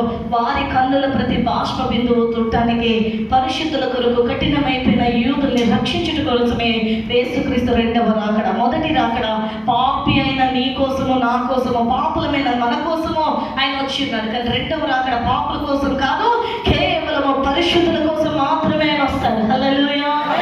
పరిశుద్ధుల్ని తీసుకుని వెళ్ళడానికి వస్తాడు. పరిశుద్ధుల పరివారాన్ని సపోర్ట్ చేయడానికి వస్తాడు. పరిశుద్ధులకు నిత్య నివాసాన్ని అందించడానికి వస్తాడు. హల్లెలూయా. కాబట్టి నీ లోపల ఈ పాపాలు ఏర్పడి చేయకూడదనే ఈ ఆరాధనలో, నీ లోపల ఈ పాపాలు ఉండకూడదనే ఈ భక్తి, నీ లోపల ఏ చిన్న పాపము కూడా ఏర్పడి చేయకూడదు. ఎందుకంటే వేల వేల తరముల ఆశీర్వాదాన్ని నువ్వు అనుభవించాలి. హల్లెలూయా. వేల వేల తరముల ఆశీర్వాదాన్ని, తరతరాల సింహాసనాన్ని నువ్వు అధిష్ఠించాలి, పిల్లలు అధిష్ఠించాలి. ఆ నిత్య మహిమలో నువ్వు ఉండాలి అని అంటే ఈ చిన్న చిన్న పాపాలు కూడా నీ లోపల ఉండకూడదు. సంపూర్ణంగా భక్తి చేయాలి. వాళ్ళు యెరోబాము భక్తి చేశాడు, ఏమండి ఈ యొక్క యెహూ భక్తి చేశాడు, కానీ ఎలాంటి భక్తి చేయలేకపోయాడు? సంపూర్ణంగా భక్తి చేయలేకపోయాడు. విసర్జించలేదంట. కొన్ని కార్యాలను విసర్జించలేదంట. మనం విసర్జించాల్సినవి విసర్జించాలంతే. మూఢనమ్మకాల్ని విసర్జించాలి, అపనమ్మకాల్ని విసర్జించాలి. ఏమండి దేవుడి కాని దాని మీద మనస్సుని విసర్జించాలి. అక్రమమైన దాని మీద మనస్సు ఉంటే దాన్ని విసర్జించాలి.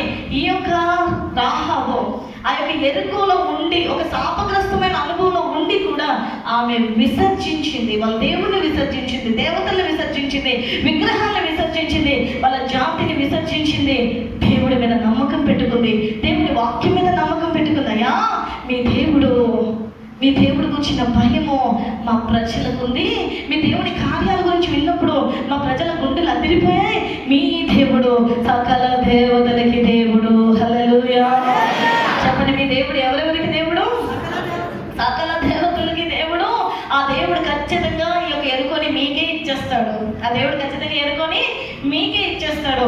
ఈరోజు మీ ప్రాణాలు నేను రక్షించాను కాబట్టి నా ప్రాణం కూడా మీరు రక్షించాలి. నా ఇంటి వారి ప్రాణములు కూడా మీరు రక్షించాలి. ప్రభునందు ప్రియమైన దేవుని బిడ్డలారా, ఆమె పరిస్థితులు ఆమె చేత వ్యభిచారం చేయించవచ్చు, కానీ ఆమె మనస్సు తన ఇంటి వారి మీదే ఉంది. హల్లెలూయా. తన ఒక్కరి రక్షింపబడితే చాలా అని అనుకోలేదు, కానీ నా ఇంటి వారు కూడా రక్షింపబడాలి అని అనుకుంది. తన కుటుంబం అంతా రక్షింపబడాలి అని అనుకుంది. ఒక రాజు ఆ కుటుంబం ఆమెను విసర్జించింది, వాళ్ళ ఇంటిలో ఆమెకి చోటు ఇవ్వలేకపోయింది. కానీ ఆమె రక్షణ గురించి అందుకున్న తర్వాత, రక్షకుడైన దేవదేవుడి గురించి తెలుసుకున్న తర్వాత, దేవుని కార్యాల గురించి విన్న తర్వాత తన ఇంటి వారు కూడా రక్షింపబడాలి ఆ దేవుని పేరట అని అనుకుంది. అందుకే ఆ మాట ఉంది కదా, అయ్యా నేను మీ ప్రాణాలు రక్షించాను కాబట్టి మీరు నన్ను, నా ఇంటి వారి ప్రాణాలని రక్షిస్తానని మీ దేవుడైన యెహోవా పేరట మాట ఇవ్వండి. హల్లెలూయా. ఎవరి పేరట మాట తీసుకుందండి? మీ దేవుడైనా యెహోవా పేరట నాకు మాట ఇవ్వండి అంది. అయ్యో దాందే ఉందమ్మా, నిజంగా నువ్వు సమాచారం అందించకుండా మేము క్షేమంగా వెళ్ళిపోవడానికి నువ్వు సహకరిస్తే ఖచ్చితంగా మేము నిన్ను నీ ఇంటి వారిని రక్షిస్తామైతే ఇదిగో ఎర్రని దారాన్ని నీ కిటికీకి కడుతున్నాం. ఎందుకంటే చాలా ఉంటాయి, అందులో ఏదో మేము గుర్తించలేము తిరిగి వచ్చేటప్పుడు. కాబట్టి ఈ ఎర్రని దారాన్ని ఇంటికి కట్టు.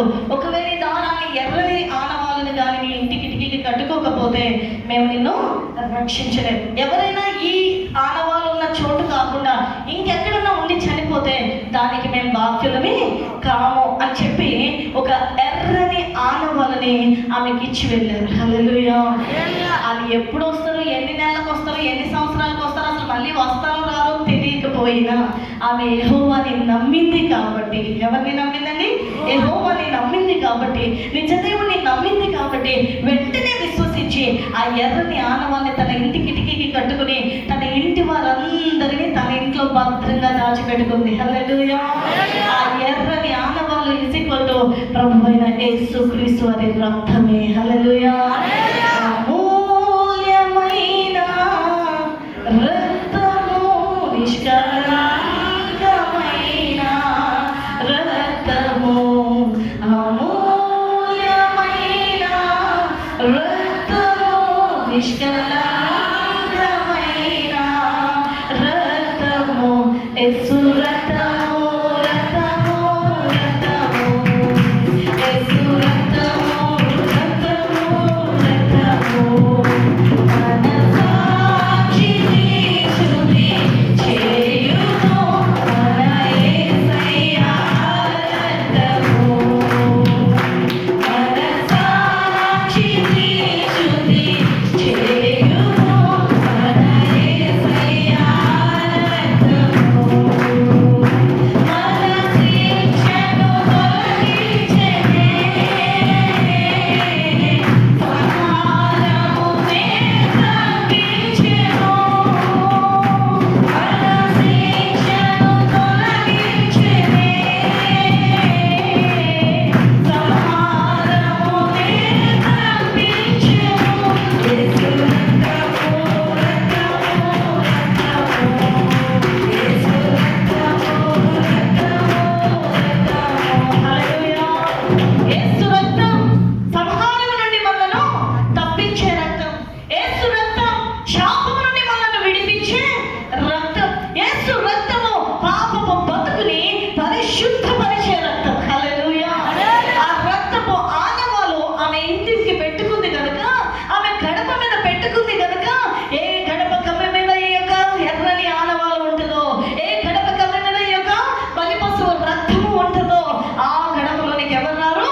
సంహారకుడు రాడు. హల్లెలూయా. సంహారకుడు రాడు, మరణదూత రాదు. యేసు రక్తము ఉన్న ఇంటిలో సంహారకుడు ప్రవేశించలేడు. హల్లెలూయా. ప్రాంత ఎరుకో పట్టణం అంతా నాశనం అవ్వబోయింది, కానీ ఈ ఒక్క రాహాబు అనే వేసి మాత్రము నాశనము కాలేకపోయింది. ఎందుకంటే ఆమె యేసయ్య మీద, యేసు రక్తం మీద ఆమె నమ్మకాన్ని పెట్టుకుంది. ఆ రక్తపు ఆనవాళ్ళ మీద, ఎర్రని ఆనవాళ్ళ మీద ఆమె నమ్మకాన్ని పెట్టుకుంది. నిజ దేవుడైన యెహోవా మీద ఆమె నమ్మకాన్ని పెట్టుకుంది. ఆ విగ్రహాలన్నింటిలో నుండి, ఆ శాపగ్రస్తమైన అనుభవాలన్నింటిలో నుండి, ఆ వేసి ఆ బ్రతుకులో నుండి ఆమె విమోచింపబడింది. ఆమె ఏమైందండి? విమోచింపబడి పరిశుద్ధులతో పాటు దేవుని ప్రజలతో పాటు కనానులోని స్వాస్థ్యాన్ని సంపాదించుకుంది. అందులో న్యాయాధిపతి అయినటువంటి ఏమండి ఆ యొక్క వ్యక్తి ఆమెను వివాహం చేసుకున్నాడు. ఆల గర్భంలో నుండే బోయజు పుట్టాడు. హల్లెలూయా. ఎవరు పుట్టాడండి? రాహాబు. సల్మాను రాహాబు నందు బోయజును కనెను. సల్మాను రాహాబు నందు ఎవరిని కన్నాడండి? బోయజుని కన్నాడు. ఈరోజు రూతు గ్రంథంలో బోయజు యొక్క చరిత్ర మీరు చూసినప్పుడు మొట్టమొదట బోయజు ఏమండి యూదా దేశంలో ఉన్నటువంటి ప్రజలు పొలంలో పనిచేసుకుంటూ ఉంటే పొలంలోనికి రావడంతో యజమానుడు ఏమంటున్నాడు? యెహోవా దేవుడు మిమ్మలను దీవించునుగాక. హల్లెలూయా. ఆయన ఎవరినైనా కలవగానే ముందుగా దేవుని పేరట స్తుతి చెల్లించడం, దేవుని మహిమపరచడం తన జీవితంలో అలవాటైంది. దేవుని స్తుతించడం అలవాటైంది, దేవుని మహిమపరచడం అలవాటైంది. ప్రజలందరూ కూడా బోయస్ని ఏం చేస్తున్నారంట? దీవిస్తున్నారంట. ప్రజలందరూ బోయస్ని ఏం చేస్తారండి? రూతు గ్రంథాన్ని మీరు తెలిసినట్లయితే ప్రభునందు ప్రియమైన దేవుని బిడ్డలారా, అక్కడ బోయస్ని ప్రజలందరూ కూడా దీవించడం మనకు కనపడుతూ ఉంది. హల్లెలూయా. రెండు చేతులైతే చెప్తాం హల్లెలూయా, హల్లెలూయా. 2వ అధ్యాయం 4వ వచనం చూడండి. బోయసు బెత్లెహేము నుండి వచ్చి యెహోవా మీకు తోడయుండునుగాక అని చేనుకోరి వారితో చెప్పగా వారు యెహోవా నిన్ను ఆశీర్వదించునుగాక అనేది. హల్లెలూయా. యెహోవా నిన్ను, ఈయనేమన్నాడు? దేవుడు నిన్ను తోడై ఉండాలి అంటున్నాడు. కష్టపడుతున్నా, పని చేసుకుంటున్నా, కోత కోసేటువంటి ఆ పనుల్ని వీళ్ళందరూ నా పొలంలో పని చేసేవాళ్ళు ఆల్రెడీ నేను పలకరించేది అని అనుకోవటం లేదు. అందరి క్రితం అన్నాడు, దేవుడు నీకు తోడై ఉండాలమ్మా, దేవుడు నీకు తోడై ఉండాలి, దేవుడు నీకు తోడై ఉండాలని. వాళ్ళు అంటున్నారు కదా, అయ్యా దేవుడు నిన్ను ఆశీర్వదించాలి. హల్లెలూయా. దేవుడు నిన్ను ఏం చేయాలి? నువ్వు మంచిగా పలకరిస్తే ఖచ్చితంగా ఎదుటి వాళ్ళు కూడా నేను ఏం చేస్తారు? మంచిగా అమ్మా బాగున్నావా అని పలకరించామనుకోండి, వాళ్ళు ఏమంటారు? బాబు చాలా ఉంటున్నాయన అంటారు. అందరూ అంటారు. పలకరింపులు ఏవి రోజులు? ఒకళ్ళొకరు ఆప్యాయంగా పలకరించుకునేది ఏది? ఒకళ్ళొకరు ఆప్యాయంగా ఏమంటే ఒకళ్ళొకరు కలుసుకునేది ఏది? ఒకళ్ళొకరు దీవించుకునేది ఏది? ఒకళ్ళొకరు కలుసుకునేది ఏది? ప్రభునందు ప్రియమైన పిల్లరా, ఈరోజు బోయస్ యొక్క జీవితాన్ని చదివితే నిజానికి ఈ బెత్లెహేములో ఒక్క నయోమి ఇంటి వారికే కరువు వచ్చిందా? ఎలీమెలెకు కుటుంబానికి కరువు వచ్చిందా? దేశం అందరికీ కరువు వచ్చిందా? అందరికీ కరువు వచ్చింది. కానీ అందరికీ కరువు వచ్చినప్పుడు ప్రభునందు ప్రియమైన పిల్లరా, అందరూ వెళ్ళిపోయినా బోయస్ కుటుంబం వెళ్ళిపోలేదు. ఎందుకంటే రాహాబుకి తెలుసు దేవుడి కోపం వచ్చినప్పుడు ఆయన ఉగ్రత ఇలాగే ఉంటుంది. కానీ ఈ యెహోవా దేవుడి యొక్క కోపాన్ని ఏమని తాళి మనం నిలబడాలి అని అంటే ఆయన పాదాలు పట్టుకుని ఆయన శరణ కోరుకోవడం తప్ప ఇంకొకటి లేదు. ఎందుకంటే ఇలాంటి దేవుడు ఏ దేశకి వెళ్ళినా ఉండడు. హల్లెలూయా. ఇలాంటి దేవుడు ఏ ప్రాంతానికి వెళ్ళినా ఉండడు. ఆయన కోపం అంటూ వచ్చిందనంటే నువ్వు ఎక్కడికి వెళ్ళినా వెంటాడుతుంది. హల్లెలూయా. ఆయన్ని తప్పించుకోలేం, ఆయనకి దూరం అవ్వలేం, ఆయన ఉగ్రత నుండి దాక్కోలేం, ఆయన ఉగ్రత నుండి పక్కకి వెళ్ళలేం. ఆయన నువ్వు ఆకాశం పైకి ఎగిరి ఉండాలన్నా, భూమి పాతాళం కింద ఉండాలన్నా, సమ్మేళనంలో సముద్ర అగాధ జలంలో ఉండాలన్నా అక్కడ కూడా ఆయన ఉగ్రత నిన్ను తరమగలదు. హల్లెలూయా. అక్కడ కూడా ఆయన నిన్ను చూడగలడు. నాకు సర్వశక్తి కలిగిన ఈ దేవుడిని వదిలేసి మనం ఎక్కడికి వెళ్తే మనం బాగుపడతామా? బాగుపడలేము. కానీ ఆమె మాత్రము తన కుటుంబంతో బెత్లెహేములోనే నివాసం చేసింది. హల్లెలూయా. కానీ నయోమి ఒక్క భర్త, 2 పిల్లలు, చిన్న కుటుంబం. ఆ రోజుల్లోనే 2 పిల్లలు అంటే ఈ రోజుల్లోనే చిన్న కుటుంబం కదండి. ఓ భర్త, ఓ భార్య, 2 పిల్లలు అంటే ఈ రోజుల్లోనే చిన్న కుటుంబం. మరి ఆ రోజుల్లోనే అంతే, నలుగురు ప్రియులరా. ఆమె ఎలా చెప్తే అలా వినే భర్త, ఆమె ఎలా చెప్తే అలా వినే పిల్లలు. ఏమండి, అన్ని అధికారాలు ఆమె చేతిలో ఉన్నాయి. ధర్మశాస్త్రం తెలిసిన వ్యక్తి, దేవుని గురించి తెలిసిన వ్యక్తి, ధర్మశాస్త్రాన్ని రోజు చదివేటువంటి యూదురాలే నయోమి. కానీ ఏం చేసిందంటే ధర్మశాస్త్రాన్ని విడిచి, హల్లెలూయా, ధర్మశాస్త్రం మీద నమ్మకము వదిలి, దేవుడి మీద నమ్మకము వదిలి ఎక్కడికి వెళ్ళిపోయింది? మోయాబు దేశంలోకి వెళ్ళిపోయింది, దిగిపోయింది, ఆత్మీయ జీవితంలో దిగిపోయింది. నీ మాట నీ భర్త వింటుంటే, నీ మాట నీ పిల్లలు వింటుంటే వాళ్ళ జీవితంలో వాళ్ళ ఆత్మీయతను పెంచే స్త్రీగానే ఉండాలి, కానీ వాళ్ళని తుంచే స్త్రీగానే ఉండకూడదు. హల్లెలూయా. దేవుడి సన్నిధి నుండి వాళ్ళు తీసుకెళ్ళినందుకు జీవితం ఏమైపోయిందండి? అదంతా మీకు తెలుసు కాబట్టి నేను చెప్పవసరం లేదు. ఆ మొత్తం నాశనం అయిపోయింది. భర్తను కోల్పోయింది, పిల్లల్ని కోల్పోయింది, తనకున్న ఆస్తి అన్నీ కోల్పోయింది. దేవుడు బెత్లెహేముని కనికరించాడన్న సంగతి ఆమెకి వినపడింది. వెంటనే ఆమె వచ్చాడు కదా, దేవుడు నా గొప్ప కీడు చేశాడు అంటుంది. హల్లెలూయా. మీరు నాకు నయోమి అని పిలకండి, నా జీవితం అంతా మారా అయిపోయింది, చేదైపోయింది, దేవుడు నాకు కీడు చేశాడు అంటుంది, దేవుడు నాకు గొప్ప దుఃఖం కలిగజేశాడు అంటుంది. కానీ రాహాబు ఏమంటుంది? మీ దేవుడు సకల దేవతలకి దేవుడు. హల్లెలూయా. ఏమండి, ఆత్మీయురాలేమో, ఆత్మ సంబంధమైన బిడ్డ ఏమో ఏమని దేవుని సన్నిధిని విడిచిపెట్టి లోక సంబంధమైన, విగ్రహ సంబంధమైన, హేయమైనటువంటి శాపగ్రస్తమైన అనుభవాల్లోనికి దిగిపోయింది. లోక సంబంధమైన వ్యక్తి, ఒక వేశ్య, ఒక విగ్రహారాధికురాలు ఏమైంది? ఆత్మ సంబంధమైనటువంటి వంశంలోనికి చేరిపోయింది. హల్లెలూయా. ఆత్మ సంబంధమైన వంశంలోకి చేరిపోయింది. ఈమె గర్భఫలం మీద 1000 తరాల దీవెన నిలిచింది. హల్లెలూయా. ఆమె గర్భఫలము ఆమెతోనే సమాప్తమైపోయింది. ప్రభునందు ప్రియమైన దేవుని పిల్లరా, నయోమి వాక్యం కలిగిన వ్యక్తి, నయోమి ధర్మశాస్త్రాన్ని కలిగిన వ్యక్తి. నయోమి అంటే మన క్రైస్తవులు అనుకోండి. హల్లెలూయా. ప్రభునందు ప్రియమైన దేవుని పిల్లరా, కానీ రాహాబు ఒక వేశ్య, రాహాబు ఒక విగ్రహారాధికురాలు, రాహాబు ఒక అన్యురాలు. కానీ ఆమె గర్భంలో నుండి యేసు ప్రభువే ఉద్భవించాడు. హల్లెలూయా. యేసు ప్రభువే జన్మించాడు. బోయస్ యొక్క ముని మనవడే దావీదు, దావీదు యొక్క తరంలోనే యేసుక్రీస్తు వారు పుట్టారు. 1000 తరాల ఆశీర్వాదం. ఎందుకంటే ధర్మశాస్త్రాన్ని సరి అయిన రీతిలో అర్థం చేసుకుందామే. బోయస్ దగ్గరికి వచ్చి నయోమి అడుగుతుందమ్మా, రూతు ఈరోజు చాలా ఆహారం తెచ్చామమ్మా, ఎక్కడమ్మా దొరికింది అని అంటే, ఎవరో బోయస్ అంటమ్మా, చాలా గొప్పడు, చాలా పెద్ద అయినా చాలా మంచి మనిషి, ఆయన ఇచ్చాడు, ఆయన వల్ల నాకు దొరికింది అంటే, అమ్మో ఆయన మనకి దగ్గర బంధువు అవుతాడు, ఖచ్చితంగా ఆయన ద్వారా నువ్వు పిల్లల్ని కనొచ్చు అని ఈమె చెప్తే ఆయన అంటాడు కదా, అలాగే అంత చెప్పినట్టుగా రూతు చెప్తే ఆయన అంటాడు కదా, అమ్మా నాకన్నా నీకు ఇంకో దగ్గర బంధువు ఉన్నాడు. హల్లెలూయా.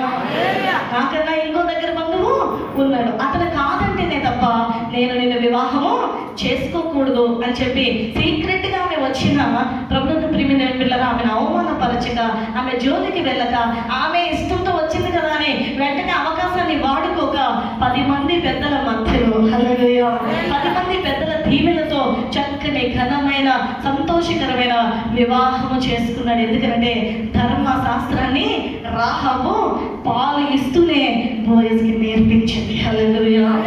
పాలు పడుతూనే ఆ బిడ్డకి ధర్మం నేర్పించింది. కాబట్టి ధర్మంలో కొంచెం తేడా వచ్చినా ఆ తేడాని కూడా ఆయన సవరించాడే కానీ వెంటనే అవకాశాన్ని వాడేసుకోలేదు.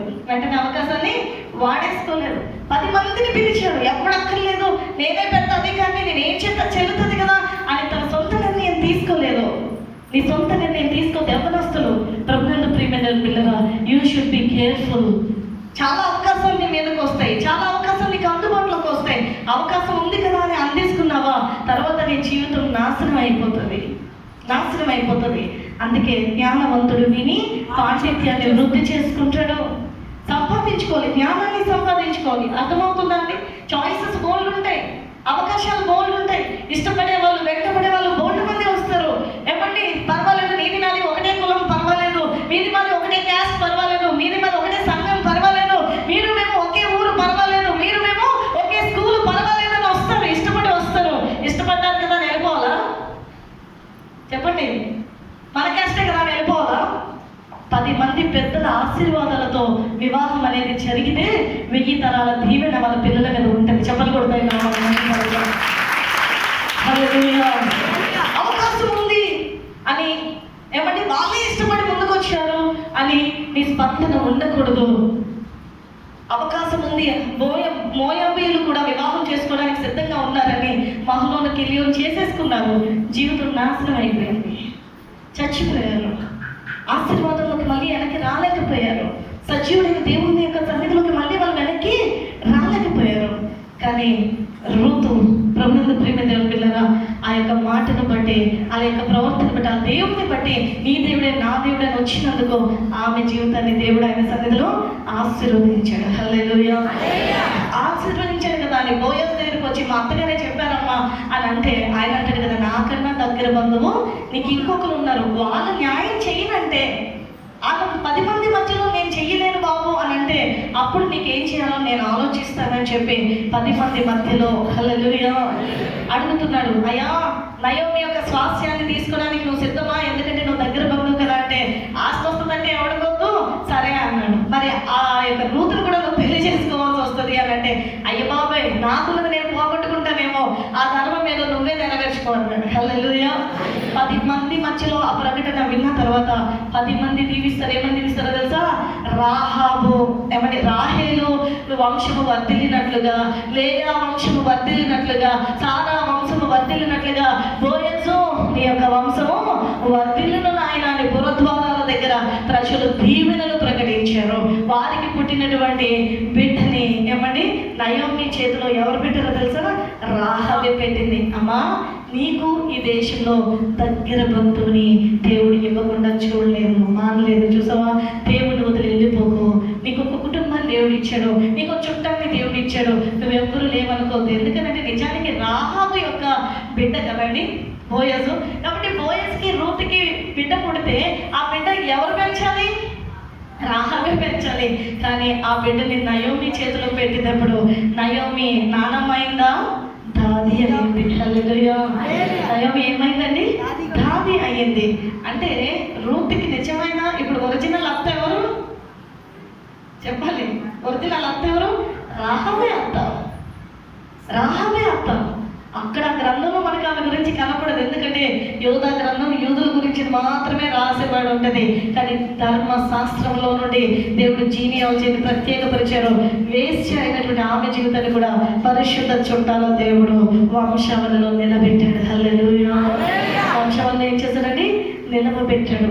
తీయాలంటే తీయలేరు, తీయాలంటే తీయలేరు. క్రైస్తవులమైన మనము వెనకబడిపోతున్నాం. క్రైస్తవులమైన మనము సంపూర్ణ న్యాయాన్ని జరిగించలేకపోతున్నాం. క్రైస్తవులమైన మనము ఏ అవకాశం దొరికితే అవకాశాన్ని వాడేసుకుంటున్నాం. క్రైస్తవులమైన మనలోనే రాజకీయాలు ఏర్పాటు చేస్తున్నాయి. క్రైస్తవులు అనుకుంటూనే దేవుడికి సంపూర్ణంగా ఇష్టాన్ని చేయలేకపోతున్నాం. ప్రార్థన చేస్తున్నాం, బైబిల్ చదువుకుంటున్నాం, ఆదివారం ఆరాధనకు వస్తున్నాం, ఇలా 40 రోజులు దీక్షలు పాటిస్తూ ఉన్నాం. కానీ నీ భక్తిలో సంపూర్ణమైన భక్తి కనపడటం లేదు.